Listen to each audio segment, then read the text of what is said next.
Hello everyone, welcome back to my channel UGC net cracker and economics. আমি শ্রীপর্ণা চলে এসেছি নতুন একটা ভিডিও নিয়ে আজকে তোমাদের সাথে ডিসকাস করতে। আজকের ভিডিওটা কিন্তু হতে চলেছে ইউজিসি নেটের এডুকেশন মানে পেপার 2 এর ওপরে। ঠিক আছে, পেপার 2 এর তোমরা সবাই জানো 10টা ইউনিট রয়েছে, তার মধ্যে 4 নম্বর ইউনিট চেঞ্জ ম্যানেজমেন্ট, এবং চেঞ্জ ম্যানেজমেন্টের একটা অত্যন্ত গুরুত্বপূর্ণ পার্ট চেঞ্জ ম্যানেজমেন্টের types, definition, plan change, unplanned change, এই সমস্ত বিষয় নিয়ে আজকে আমরা ডিসকাস করব। এবং তার সাথে সাথে আমরা ডিসকাস করতে চলেছি কার্ট লিভিনের 3 step model of change management. তো বুঝতেই পারছো আজকের সেশনটা কতটা গুরুত্বপূর্ণ হতে চলেছে। তো প্লিজ প্রত্যেকের সেশনটার প্রত্যেকটা কনসেপ্ট খুব মন দিয়ে শুনো, আশা করি তোমাদের হেল্প হবে। এবং তোমাদের যদি এই ভিডিওটা ভালো লেগে থাকে তাহলে অবশ্য করে লাইক করতে ভুলো না, প্রয়োজনীয় মানুষজনদের সাথে শেয়ার করো, কমেন্ট করে জানিও তোমাদের এই সেশনটা কেমন লাগলো, আর নতুন তোমরা আরও কিছু জানতে চাও কিনা, এবং অন্য কোনো টপিকের উপরে তোমাদের ভিডিও দরকার আছে কিনা। তো প্রত্যেকটা জিনিসই কিন্তু আমাকে কমেন্ট সেকশনে কমেন্ট করে জানিও, আমি তোমাদের সমস্ত প্রশ্নের অ্যান্সার কমেন্ট সেকশনে কিন্তু দিয়ে দেবো। ঠিক আছে, আশা করি তোমরা সকলে ভালো আছো, সুস্থ আছো। আমি নিজেও খুব ভালো আছি, সুস্থ আছি। চলো আজকের সেশনটাকে ভীষণ আনন্দ করে শুরু করা যাক। তো আমি আগেই বললাম যে আজকে আমরা সেশনে কি কি ডিসকাস করব। ডেফিনেশন, চেঞ্জ ম্যানেজমেন্টের ডেফিনেশন, তার একটা basic concept, types, planned and unplanned change, তার ডিফারেন্ট টাইপস অফ স্টেপস, এবং কার্ট লিভিনের 3 স্টেপ মডেল। ঠিক আছে, তো চলো সেশনটাকে আমরা শুরু করি।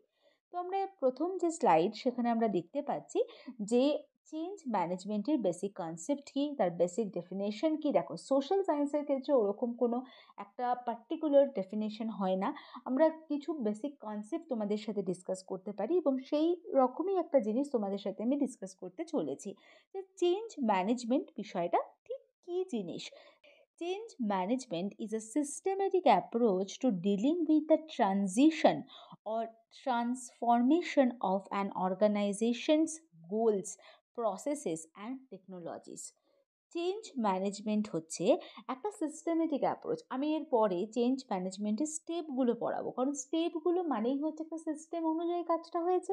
তো এটা একটা সিস্টেমেটিক অ্যাপ্রোচ, তো অবশ্যই কোন জিনিসটা করতে ও হেল্প করছে না, ট্রানজিশন করতে। ধরো কোনো একটা সিস্টেম, কোনো একটা অর্গানাইজেশনের একটা নিজস্ব গোল আছে, একটা প্রসেস আছে, কিছু নির্দিষ্ট টেকনোলজিস রয়েছে, তো সময়ের সাথে সাথে সেগুলোর ট্রানজিশনের প্রয়োজন, সময়ের সাথে সাথে সেগুলোর ট্রান্সফরমেশনের প্রয়োজন। যেরকম আমাদের প্রত্যেকের লাইফে ট্রানজিশন অ্যান্ড ট্রান্সফরমেশন হয় সময়ের সাথে সাথে, ঠিক সেরকমই একটা অর্গানাইজেশনও কিন্তু সেটা হওয়াটা খুবই স্বাভাবিক। এবং সেইগুলোকে নিয়ে যে কাজ করছিস বা সেই জিনিসটা যেন সিস্টেমেটিক ওয়েতে হয়, সেই ট্রানজিশন বলো বা সেই ট্রান্সফরমেশনটা বলো, সেটা যেন সিস্টেমেটিক ওয়েতে হয়, সেটার জন্য যেই অ্যাপ্রোচেসগুলো বলো বা যেই স্টেপগুলোকে ফলো করা হয়, সেটাকেই বলা হচ্ছে, তারই একটা পোশাকের নাম হচ্ছে চেঞ্জ ম্যানেজমেন্ট। আশা করি তোমাদেরকে বোঝাতে পারলাম। বেসিক্যালি চেঞ্জ ম্যানেজমেন্ট হচ্ছে আমাদের যে বিভিন্ন অর্গানাইজেশনে যে সমস্ত চেঞ্জেসগুলো হয়, সেটা প্রসেসের দিক থেকে চেঞ্জ হতে পারে, সেটা টেকনোলজির দিক থেকে চেঞ্জ হতে পারে, এই সমস্ত চেঞ্জেসগুলোকে যে স্টেপ বাই স্টেপ পসিবল করতে, মানে যে ওই চেঞ্জটা করতে যে হেল্প করে, সেই প্রসেসটা হচ্ছে চেঞ্জ ম্যানেজমেন্ট। আশা করি তোমরা বুঝতে পেরেছো। আমরা নেক্সট জায়গায় চলে যাচ্ছি, সেটা হচ্ছে পারপাস।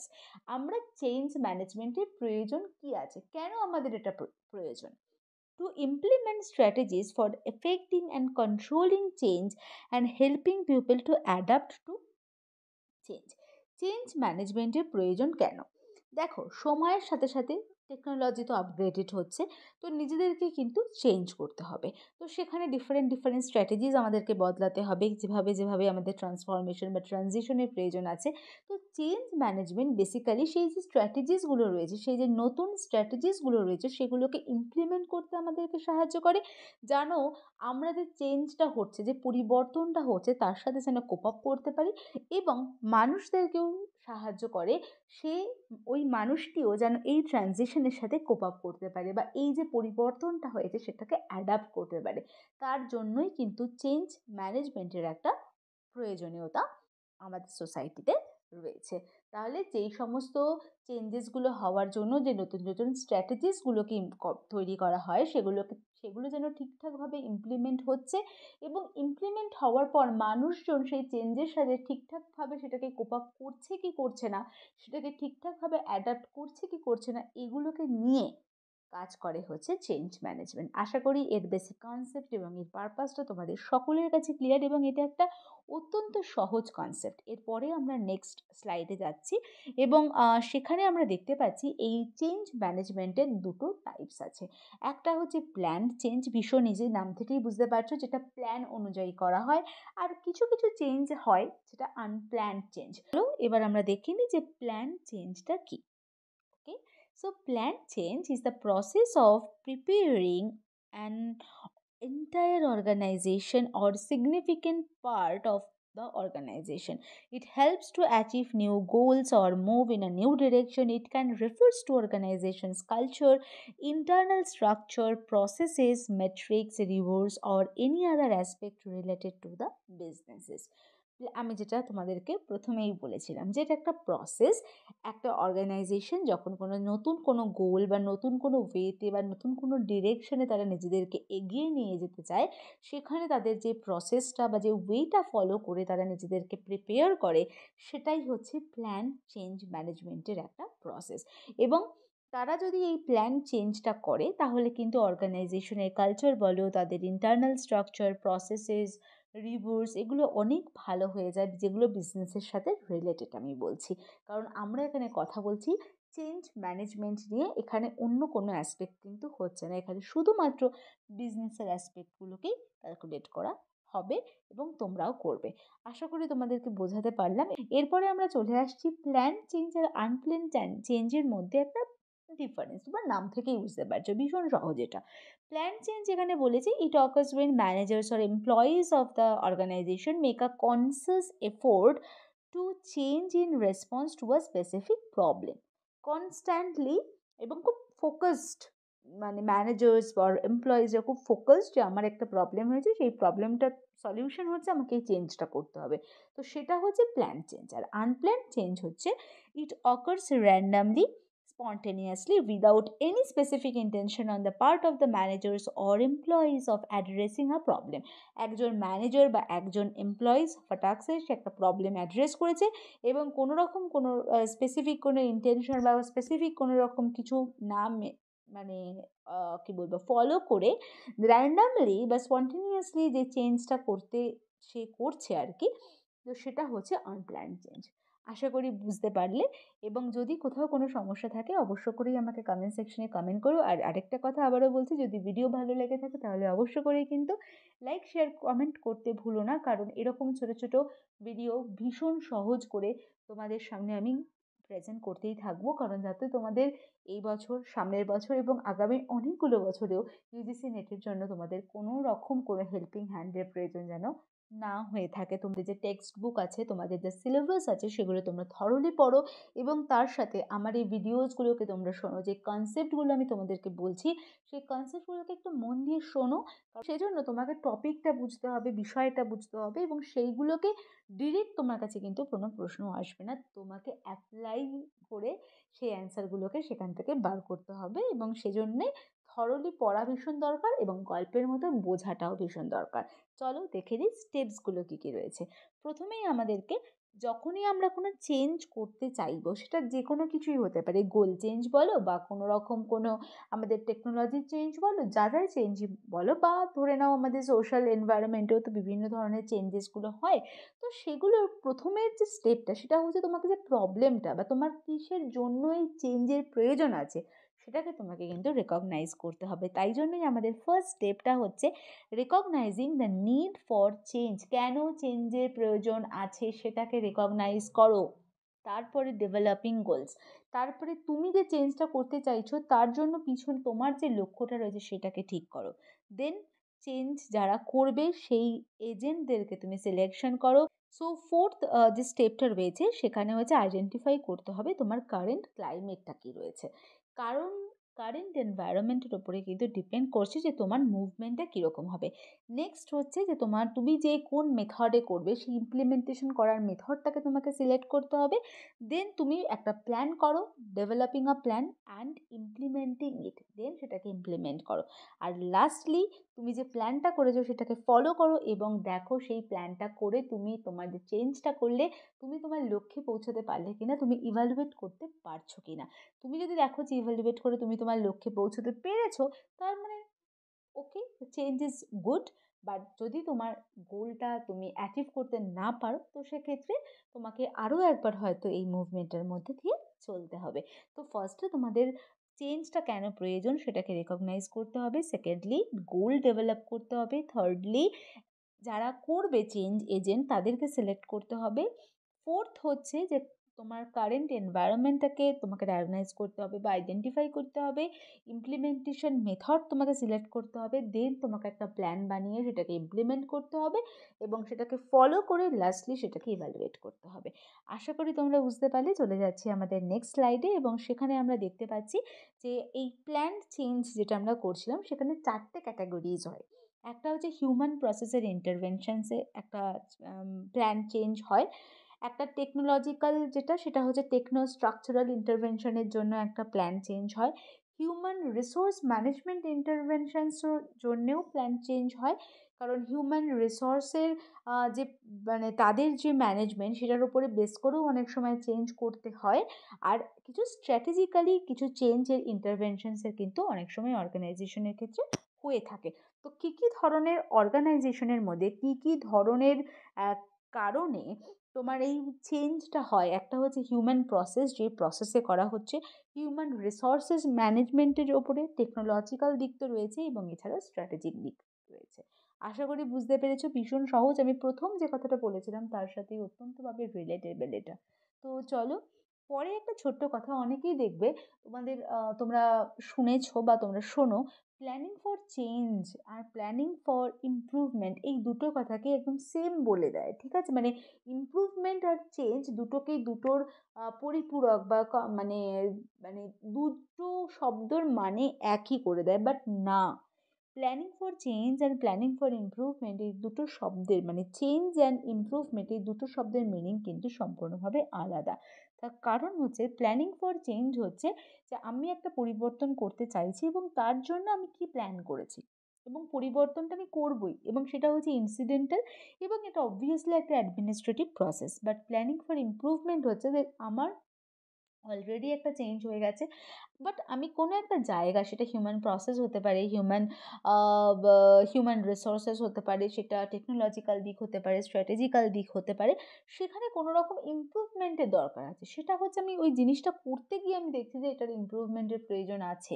তো সেক্ষেত্রে আমরা যখন কোনো প্ল্যানিং করি সেটাকে আমরা বলছি হচ্ছে ট্রান্সফরমেটিভ প্রসেস। সেটা কিন্তু অ্যাডমিনিস্ট্রেটিভ প্রসেস নয়। আমি ওই চেঞ্জটা করতে গিয়ে মনে হলো আমার এই জায়গাটাতে কিছুটা ইমপ্রুভমেন্ট করতে হবে, নচেত আমি ওটা করতে পারবো না। তো এইটা হচ্ছে ট্রান্সফর্ম করতে করতে যে প্রসেসটা আর কি, সেই জন্যই এটাকে বলা হচ্ছে ট্রান্সফরমেটিভ প্রসেস। আর এটা সম্পূর্ণভাবে একটা অ্যাডমিনিস্ট্রেটিভ প্রসেস এবং ইনসিডেন্টাল তো অবশ্যই, কারণ তুমি একটা কিছু গোল ফিক্স করে দেন তুমি ওই চেঞ্জটা করছো, সেই ইনসিডেন্টটাকে ভেবেছো তো দেন তুমি করছো। সো বা ইনসিডেন্টটা তোমার সাথে হয়েছে বলে তুমি বুঝতে পেরেছো এর কিছু ডিসঅ্যাডভান্টেজ রয়েছে, দেন তুমি চেঞ্জ করতে চাইছো। So that is called incidental process. Okay, তো এখানে একটু স্লাইডের মধ্যে একটু প্রবলেম আছে, বাট বুঝে নাও যে এখানে 3টে মডেলস রয়েছে বেসিক্যালি প্ল্যান্ট ম্যানেজমেন্টের মধ্যে। একটা হচ্ছে কার্ট-লেভিনস 3 স্টেপ মডেল, একটা হচ্ছে অ্যাকশন রিসার্চ মডেল, আর একটা হচ্ছে পজিটিভ মডেল। ওকে, সো আমাদের বেসিক্যালি ইউজিসি নেটের মধ্যে অ্যাকশন রিসার্চ মডেল এবং পজিটিভ মডেল দুটোই ইনক্লুডেড নেই। আমাদের শুধুমাত্র রয়েছে কার্ট-লেভিনের 3 স্টেপ মডেল এবং সেটাকে নিয়ে, এবং সেটা ভীষণ সোজা, এবং সেটাকে নিয়ে আজকে আমরা মূলত ডিসকাস করব। যে কার্ট-লেভিন উনি যে একটা মডেল দিয়েছিলেন এবং সেখানে বলেছিলেন যে একটা অর্গানাইজেশনে বা একটা মডেলে 3টে স্টেপ রয়েছে। ফার্স্ট স্টেপ যেটা সেটা হচ্ছে আনফ্রিজ, সেকেন্ড স্টেজ হচ্ছে চেঞ্জিং, আর থার্ড স্টেজ হচ্ছে রিফ্রেজিং। এর প্রত্যেকটা নিয়ে আমি ডিসকাস করছি ইন ডিটেল একটু পরে। লিভিন কিন্তু উনি যে বলেছিলেন যে process of change entails creating the perception that a change is needed. তুমি যখনই ওই চেঞ্জের প্রসেসটা করছো, দেন তোমার পারসেপশন তো থাকতে হবে যে চেঞ্জটা প্রয়োজন, দ্যাটস ওয়াই তুমি করছো।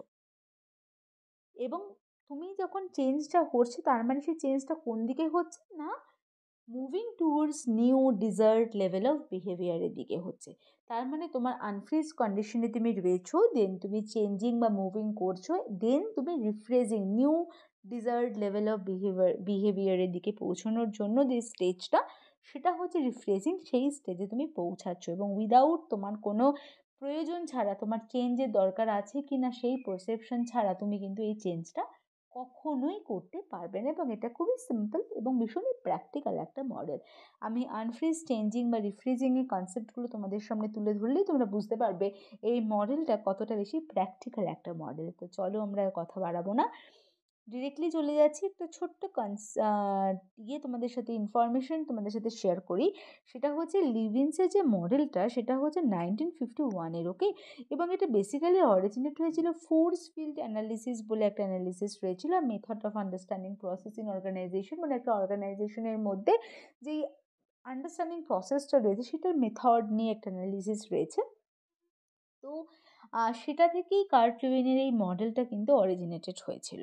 এবং এই ফোর্স ফিল্ড অ্যানালিসিসে যেটা বেসিক্যালি বলা হয়েছিল যে যে চেঞ্জ রিলেটেড যে প্রবলেমসগুলো ছিল তার দুটো ক্যারেক্টারাইজেশন ছিল। একটা হচ্ছে যে ড্রাইভিং ফোর্স ছিল, আর একটা হচ্ছে রেস্ট্রেনিং ফোর্স ছিল। তো কিভাবে তুমি এই ড্রাইভিং ফোর্স আর রেস্ট্রেনিং ফোর্সের একটা ব্যালেন্স করবে, সেটাকে নিয়েই কথা বলেছিল এই ফোর্স ফিল্ড অ্যানালাইসিস, ওকে। তো এই যে আনফ্রিজ অবস্থা থেকে তুমি যে রিফ্রিজে যাচ্ছ, সেখানে একটা ড্রাইভিং ফোর্স আছে, একটা রেস্ট্রেইনিং ফোর্স আছে। সেটা কিভাবে তুমি ব্যালেন্স করে করে সামনের দিকে এগোবে, that is called Kurt Lewin's 3 step model. চলো দেখে নেওয়া যাক। ফার্স্ট স্টেপটা আমরা তো সবাই জানি, আনফ্রিজিং, চেঞ্জিং অ্যান্ড রিফ্রেজিং। সো আনফ্রিজিং বলতে আমরা কি বুঝি? আনফ্রিজিং হচ্ছে একদম ফার্স্ট স্টেপ কার্ট লুইনের, এবং ওখানে বলা হয়েছে যে unfreezing is the process in which a person casts aside his old behavior which might be inappropriate. এমন একজন মানুষ, আমি মানুষ দিয়েই বলছি, যে তার যে পুরনো বিহেভিয়ারটা রয়েছে সেটা ধরে নিচ্ছে ওটা ইনঅ্যাপ্রোপ্রিয়েট, আমাদের খুব একটা ভালো লাগছে না। তো তার মানে হচ্ছে যে ওই মানুষটা হচ্ছে আনফ্রিজ কন্ডিশনে রয়েছে, কারণ সে যে বিহেভিয়ারটা করছে বা সে যে অ্যাক্টিভিটিটা করছে সেটা একদমই ইনঅ্যাপ্রোপ্রিয়েট, ইররেলিভেন্ট, বা আমাদের যে সিচুয়েশন এভরিডে সেই সিচুয়েশনের সাথে রিলেট করা যাচ্ছে না। সেই জন্যই আমরা এই মানুষের এই অ্যাক্টিভিটিটাকে বা সেই মানুষটাকে আমরা বলছি সে আনফ্রিজ ইজ ইন কন্ডিশন, মানুষটা আনফ্রিজ কন্ডিশনে রয়েছে। এবার এই আনফ্রিজ কন্ডিশনের গোলটা কি? To create an awareness of how the status quo বলতে ওই কি বলে ব্যালেন্সের সিচুয়েশনটা, okay. And current level of acceptability sorry is hindering the organization in some way. তো আমাকে এই আনফ্রিজ কন্ডিশনের যে গোলটা, সেটা হচ্ছে আমাকে একটা অ্যাওয়ারনেস ক্রিয়েট করতে হবে যে কিভাবে আমি ওই কারেন্ট লেভেল অ্যাকসেপ্টেবিলিটি ওই সিচুয়েশনটাতে রিচ করতে পারি। কারণ আমি তো আনফ্রিজ কন্ডিশনে রয়েছি, ওকে। তো আনফ্রিজ কন্ডিশনের থেকে কারেন্ট, মানে আমি কারেন্ট সিচুয়েশনের থেকে অনেকটা ব্যাকডেটেড। সো কারেন্ট সিচুয়েশনে পৌঁছানোর জন্য আমার যে অ্যাওয়ারনেস দরকার, সেই অ্যাওয়ারনেসটাকে ক্রিয়েট করাটাই হচ্ছে আনফ্রিজের গোল। তুমি যখনই তাকে আনফ্রিজ কন্ডিশনে রেখে দিচ্ছ, দেন তোমার মনের মধ্যে একটা রিয়েলাইজেশন হচ্ছে যে আমাকে ওটা করতে হবে, ওটা আমাকে অ্যাচিভ করতে হবে। সো দ্যাটস ওয়াই আনফ্রিজ কন্ডিশনের এটাই হচ্ছে মেন গোল। এবং বুঝতে পেরেছো, আশা করি বোঝাতে পারলাম যে আনফ্রিজ কন্ডিশনটা কি। মানে আমি দেখতে পাচ্ছি সোসাইটিতে ডিফারেন্ট টাইপস অফ চেঞ্জেস হচ্ছে, কিন্তু কিছু মানুষ আছে তাদের সেই পুরনো তাদের পুরনো দিনের চিন্তাভাবনা বলো বা পুরনো দিনের বিহেভিয়ার বলো, সেগুলো ধরেই বসে রয়েছে, এবং যেগুলো আজকের দিনের সাথে, আজকের যুগের সাথে সেটা কখনোই অ্যাপ্রোপ্রিয়েট নয়, রেলিভেন্ট নয়। তো সেই জিনিসগুলো, মানে সেই মানুষগুলোকে আমরা আলাদা করে দিই।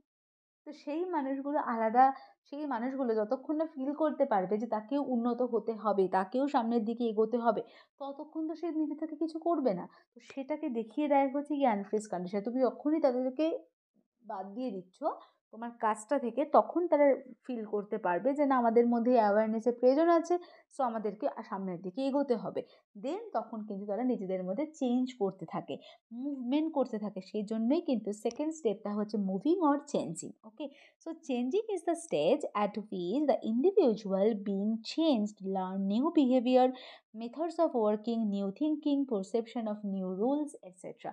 আমি যে এক্সাম্পলটা বারবার দিচ্ছিলাম, ওই পুরনো ধ্যান ধারণার মানুষজন নতুন যুগের সাথে উপযোগী না হলে মানুষ তাদেরকে বাদ দিয়ে দেবে। এবারে ওই মানুষটা যখন ফিল করবে তার মধ্যেও কিছু চেঞ্জ করার প্রয়োজন আছে, তখন সে নতুন ধরনের বিহেভিয়ার, নতুন ধরনের পারসেপশন, নতুন নতুন আধুনিক চিন্তাভাবনাগুলোকে সে শিখতে থাকবে, সে জানতে থাকবে। তাহলেই কিন্তু সে নিজের মধ্যে চেঞ্জ হতে থাকবে। তার মানে মুভিং এই স্টেজটাতে বেশ একটা ওল্ড বিহেভিয়ার থেকে একটা নিউ বিহেভিয়ারের একটা শিফটিং হয়, একটা ট্রানজিশন হয়, একটা ট্রান্সফরমেশন হয়, যেটা কিনা তোমাকে সামনের দিকে নতুন একটা কিছুর দিকে তোমাকে এগোতে সাহায্য করবে। সো চেঞ্জিং অ্যান্ড মুভিং ভীষণভাবে ইম্পর্ট্যান্ট একটা স্টেজ। মানে ওল্ড বিহেভিয়ারের থেকে নতুন পথে এগোনোর জন্য যে রাস্তাটা আমাদের এই ট্রানজিশনটাকে স্মুথ করেছে, সেটা হচ্ছে changing and moving or Kurt লুইনের সেকেন্ড স্টেপ। এবার আমরা চলে যাচ্ছি third or final step, that is refreezing condition. Refreezing means that was what has been learned is integrated into actual practice। মানে তুমি অলরেডি নতুন বিহেভিয়ার্সগুলোকে সব শিখে গেছো, তোমার পারসেপশন সব নতুন হয়ে গেছে, দেন তুমি সেগুলোকে ইন্টিগ্রেট করতে পারছো, তুমি সেগুলোকে নতুন জিনিসের দিকে এগিয়ে যেতে পেরেছো নতুন জিনিসটাকে শিখে। সো দ্যাট ইজ কল্ড হচ্ছে refreshing. At this stage the individuals internalise new believes, feelings, behaviour learned during the changing phase. তারা, আমি যেটা বললাম, চেঞ্জিং ফেজে তারা যেগুলো শিখেছে সেগুলোকে সে আত্মস্থ করতে পেরেছে, নিজের মধ্যে ঢুকিয়ে নিতে পেরেছে। এরবার তোমাকে যে যাই বলুক না কেন, তুমি তোমার পুরনো ধ্যান ধারণায় ফিরে যেতে পারবে না, কারণ নতুন ধ্যান ধারণা তোমার মনের মধ্যে ঢুকে বসেছে। সো যখন ঢুকে বসানোর কাজটা করে সেকেন্ড স্টেপ, আর ঢুকে বসে যাচ্ছে হচ্ছে রিফ্রেজিং স্টেজে, সেই সময় মানুষ যখন বুঝে যায় তখন সে নতুনের দিকে, ভালোর দিকে, চেঞ্জের দিকে নিজেদেরকে এগিয়ে নিয়ে যায়। এবং এই ফেজ থেকে কিন্তু, মানে এই থার্ড ফেজ থেকে কখনো কিন্তু ফার্স্ট ফেজে আর মুভ করা যায় না, কারণ তোমার মধ্যে একটা নতুন পারসেপশন ধরো ঢুকে গেছে। তুমি কি সেই নতুন পারসেপশনের থেকে পুরনো পারসেপশনে ফিরতে চাইবে? আশা করি ফিরতে চাইবে না। সেটা যে কোনো বিষয় হতে পারে। তো এটা বেসিক্যালি রিলেটেড হচ্ছে অর্গানাইজেশন, বেসিক্যালি রিলেটেড হচ্ছে বিজনেসের সাথে, বাট এটা সবার ক্ষেত্রেই একই রকম। আশা করি বুঝতে পারলে। এবং এই রিফ্রেজিং যে স্টেজটা, সেখানে পিপলরা অ্যাডাপ্ট করে যে সমস্ত এলিমেন্টসগুলো as a permanent part of their behaviour repertoire. তার মানে হচ্ছে যে তুমি আর ব্যাক করতে পারবে না। তোমার যে নতুন পারসেপশন, তোমার যে নতুন রুলস, তোমার যে নতুন ফিলিংস, নতুন বিলিভস, অলরেডি সেগুলো একদম ইন্টারনালাইজ হয়ে গেছে। সেগুলো থেকে তুমি কিছুতেই আর পুরনো বিহেভিয়ারে ফেরত যাবে না। সেজন্যই বলেছে permanent part of their behaviour repertoire. Okay, so basically rephrasing means that to symbolize the act of reinforcing, stabilizing, solidifying the new state after the change. আশা করি বুঝতে পারলে। এবং positive rewards and acknowledgement of individualized efforts are often used to reinforce a new state because it is believed that positively reinforced behavior will likely be repeated. Sorry, দেখো, positive reviews বা acknowledgement, আমি ধরো একটা নতুন behaviour বা নতুন একটা জিনিস, নতুন একটা বিলিভ বা ফিলিংস আমার হয়েছে, তো সেখানে আমাকে যদি কেউ সেটার জন্য রিওয়ার্ড দেয়, সেটা ভার্বাল রিওয়ার্ডসও হতে পারে।